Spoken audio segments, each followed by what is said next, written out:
Сәлем достар, сіздермен бірге оңай каналы. Бүгінгі біздің тақырыбымыз баланы кедей қылатын ата-ананың 4 қателігі туралы болмақ. Сонымен бірінші, еркіндікті шектеу. Көбіне баланың ата-анасы оған жеке шешім қабылдауына мүмкіндік бермейді.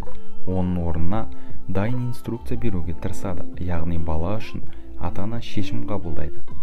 Олар бейсаналы түрде балаға стандартты ойлауды үйретеді. Мысал ретінде сурет салып отырған баланы алалық. Анасы немесе әкесі оған күнді сары мен шөпті жасылмен боя деп бағдар береді. Бұл дұрыс емес. Өйткені осы әрекет арқылы сіз баланың фантазиясына тосқауыл қоясыз. Балаға инструкция бойынша жүрмеуді ұсыныңыз, тіпті оның фантазиясы стандарт болмаса да. Біліңіз, ойлау жүйесінің ерекшелігі табысқа жетудің алғашқы қадамы болмақ. Екінші, арманын аяқ асты ету. Кей ата-аналар балаға арманының абсурд екенін айтып жатады. Мысалға, сен ешқашан ғарышкер, әнші, кино актері бола алмайсың.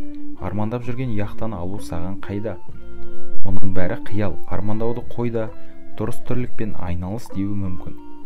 Керісінше балаға қол жетпейтін дүниені армандауды үйрету керек. Өйткені кез келген нәтиже мен табыс белгілі бір адамның бір кездегі арманы. Ол орындалуы керек болған соң орындалды. Үшінші, бай адамдарға деген жағымсыз көзқарас қалыптастыру. Қарапайым адамдар көбіне белгілі бір деңгейде табысқа жетістікке жеткен байларды әділетсіз, ұры деп айыптап қаралап жатады. Ересек адам ретінде кімді бай дейсіз, ол туралы қандай пікір айтасыз, өз еркіңізде. Алайда баланың көзінше бұлай жасамаңыз. Баланың түп санасында бай болу әділетсіз, жаман адам болу, жақсы әрі пайдалы істерді атқару арқылы көп ақша таба алмайсың деген секілді ойлардың қалыптаспауы өте маңызды. Және де төртінші, кедей болуды үйрету. Бала өскен сайын оның шығындарының, сұрайтын заттарының көбеюі заңдылық. Алайда оған сен көп нәрсе қалайсың деп айтудың қажеті жоқ. Оның санасына кедейліктің қалыпты жағдай екенін, әркімнің осылай өмір сүретіні туралы ойды салып бермеңіз. Мұның салдарынан бала болашағым бұлыңғыр, бақытсыз боламын, кедейшілікте өмір сүремін деп ойлауы мүмкін. Шындығында, әлемдегі барлық адамның кедей еместігі есіңізде болсын.